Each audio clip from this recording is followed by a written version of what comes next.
Xin chào các bạn, sáng sớm khi đi ra ngoài đồng về, tôi thấy ở bụi cây ngay bên ven đường có một đoạn tre khô nằm đó. Nhìn đoạn tre có vẻ như chưa bị xốp và trông còn khá tốt nếu như là một con diều để thả chơi.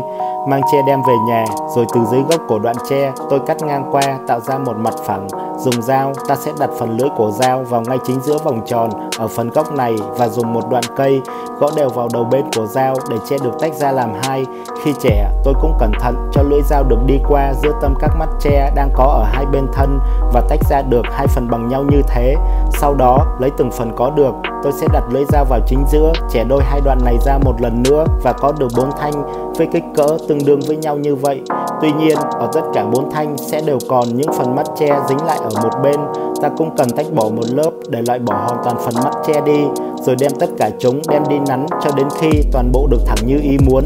Ở đây, tôi đã nắn xong được 4 thanh và đã vót thật đều để chúng được trở thành dạng hình vuông có bề dày 1 cm và chiều dài 1 m. Với bề dày 1 cm mà làm con diều có sải cánh 1 m thì cũng khá đáng tiếc, nên tôi cần đi tìm một thanh sắt hộp dạng hình vuông và có khoảng rỗng ở bên trong với bề dày khoảng 1 cm. Ta sẽ đo lấy 8 cm, dùng cưa răng nhỏ cắt ngang qua tại điểm vừa làm dấu và cắt thêm một đoạn nữa có chiều dài tương tự để ra được hai đoạn bằng nhau. Ta cũng cẩn thận gọt bỏ các sớ dư xung quanh bên mép đi cho mặt này được láng mịn. Xong rồi, tôi đi ra chỗ có số tre dư đã được loại bỏ ra từ những lần tách nan diều trước đó và chọn một thanh có chiều dài 1m18, rồi cẩn thận vót và nắn để cho thanh này thành dạng hình vuông với bề dày 1,1 cm. Tiếp theo, từ một đầu trên ở bên mặt ruột tre của thanh vừa có, tôi áng xuống khoảng 14 cm và tạo thành một rãnh tại vị trí đã làm dấu, sao cho khi đặt giữa tâm của một đoạn sắt ngắn vào, bạn sẽ thấy chúng được vừa khít với nhau như vậy. Rồi mới dùng dây buộc lại, nhỏ thêm keo vào để chúng được cố định, và từ đoạn vừa buộc, tôi sẽ đo xuống tiếp phía dưới trên thanh thẳng 54 cm. Ta cũng sẽ tạo thành một rãnh ngay tại dấu này và đặt giữa tâm của đoạn sắt thứ hai vào rãnh. Nhưng trước khi buộc, ta cũng cần để đoạn sắt sau được thẳng song song với đoạn đã buộc ở trên rồi mới cố định lại. Sau đó, dùng 4 lan cánh 1 m đã có lúc trước, lấy một thanh tôi vót sửa qua ở phần gốc, sao cho vừa đủ lọt vào bên trong đoạn nối như bạn đang thấy ở đây. Rút ngược trở ra, ta sẽ đo từ gốc này về bên ngọn 11 cm và vót từ dấu vừa tạo hướng ra bên ngoài ngọn theo dạng tròn. Từ điểm vót sẽ được tròn đều, nhỏ dần ra phía ngọn khoảng 3 mm. Với 3 thanh còn lại, tôi cũng sẽ vót tương đương kích cỡ cùng chiều cong bằng thanh vừa có, rồi đem xếp các thanh này vào hai bên của đoạn sắt nối giữa. Như vậy, chúng ta đã có đủ các thanh cho cánh. Để có những thanh đuôi cho diều, tôi đi vô nhà tìm vài thanh tre đã được vót ở những con diều trước. Ở đây, chúng ta đã có được 3 thanh với một thanh dạng hình vuông có bề dày 7 mm và chiều dài 1m52, cùng 2 thanh còn lại dạng tròn với chiều dài 96 cm.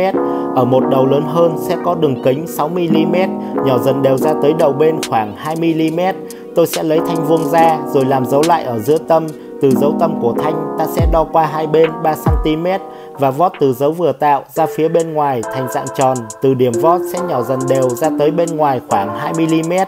Tôi cũng xoay nửa bên còn lại của thanh qua và vót tương tự kích cỡ với nửa bên vừa có trước đó và ra được một thanh chịu lực ở chính giữa phần đuôi. Với hai thanh tròn, ta sẽ xếp chúng vào hai bên. Vậy là chúng ta đã có đủ các thanh cần thiết cho một con diều. Việc tiếp theo là nối các thanh lại với nhau. Tôi lấy thanh thẳng ra và đặt tại vị trí trông như thế, rồi lấy một thanh cánh, ta để một đầu gốc của thanh được bằng với điểm giữa tâm ở đoạn nối và làm dấu lại bên mép ngoài. Sau đó đẩy vào bên trong sao cho dấu cổ thanh vừa bằng với đầu bên ngoài của đoạn sắt. Tôi cũng sẽ làm tương tự như thế với thanh ở bên và hai thanh ở đoạn sắt dưới. Nếu những thanh cánh khi ghép vào đoạn sắt nối còn chưa được chặt, ta cũng có thể chêm vào đó thêm vài mảnh tre mỏng. Như vậy, chúng đã trở nên chắc chắn hơn. Rồi từ bên một phía ngoài đầu cánh, tôi sẽ khép hai đầu thanh vào nhau, dùng dây cẩn thận buộc chặt lại và buộc tiếp như thế với đầu cánh ở bên để cánh được chuyển sang một hình dạng như bạn đang thấy. Tiếp theo, tôi sẽ đo từ thanh thẳng ra phía bên ngoài ở thanh cánh trên 30 cm và ra tiếp 70 cm, rồi tiếp tục đo giống như vậy với thanh cánh ở bên dưới, đồng thời dùng sợi dây buộc dàn qua theo dấu đối xứng đã có ở thanh trên và thanh dưới và làm tương tự như thế với nửa cánh phía bên. Việc này giúp ta có thể thu hẹp kích thước bề rộng của hai bên nửa cánh sẽ được đều bằng nhau, rồi lật khung diều ra phía sau ở giữa khoảng cánh ta sẽ làm dấu lại ở giữa bụng diều trên thanh thẳng. Dùng đoạn dây dài, tôi buộc một đầu vào vị trí giao nhau phía bên ngoài đầu cánh và đưa dây về dấu vừa tạo ở ngay giữa bụng diều. Vòng qua một vòng dây, ta sẽ kéo mạnh tay để phía ngoài đầu cánh được cong hướng lên trên. Nếu chiều cong ở nửa cánh này đã có chiều dài được như ý muốn thì tôi sẽ đưa dây về đầu cánh còn lại ở bên, buộc tương tự giống như thế. Sau đó, từ thanh cánh dưới, ta sẽ đo xuống 28cm trên thanh thẳng, rồi đặt điểm giữa tâm của thanh chịu lực vào dấu này. Bạn cũng nhớ để thanh được thẳng song song với những thanh cánh trên, và khoảng rộng của hai bên cũng cần được đều bằng nhau rồi mới cố định lại. Đồng thời đo từ thanh thẳng qua hai bên thanh này 15cm và lấy hai thanh tròn còn lại từ một đầu nhỏ hơn ta đo vào trong 61cm.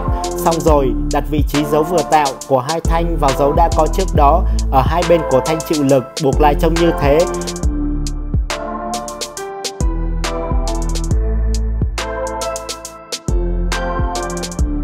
Và từ một bên vòng đuôi, ta sẽ khép hai đầu thanh vào nhau, buộc thật chặt để nó tạo thành một vòng. Rồi từ chiều dài hơn của vòng, tôi sẽ buộc dây vào một đầu ngoài và đưa dây về đầu còn lại. Vòng qua một vòng, ta kéo cho dây được căng ra để đầu ngoài được cong lên một chút, rồi mới siết chặt dây và qua phần đuôi ở bên buộc tương tự một vòng giống như vậy.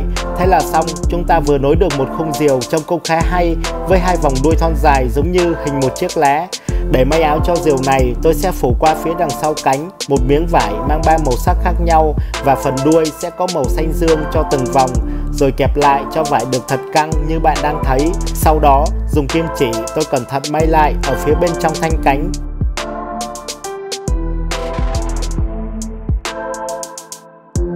Cho tới khi xong được một con diều nhìn rất đẹp mắt.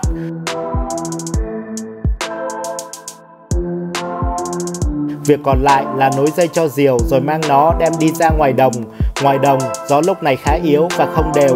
Tuy nhiên, chúng tôi vẫn muốn cho con diều của mình được bay lên.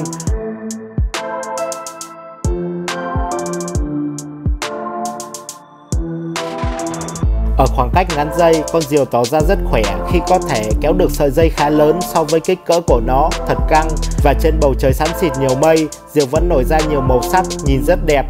Đặc biệt hơn là phần đuôi với hai vòng tròn thon dài, nhìn giống như hai chiếc lá được mọc ra bên dưới thân diều, trông rất thú vị. Bây giờ tôi sẽ thả thêm chút dây nữa cho diều được thỏa sức bay lượn trong gió, rồi cùng nhau ngắm nhìn con diều đang bay thật cao ở tận phía xa xa trên một khoảng trời rộng bao la.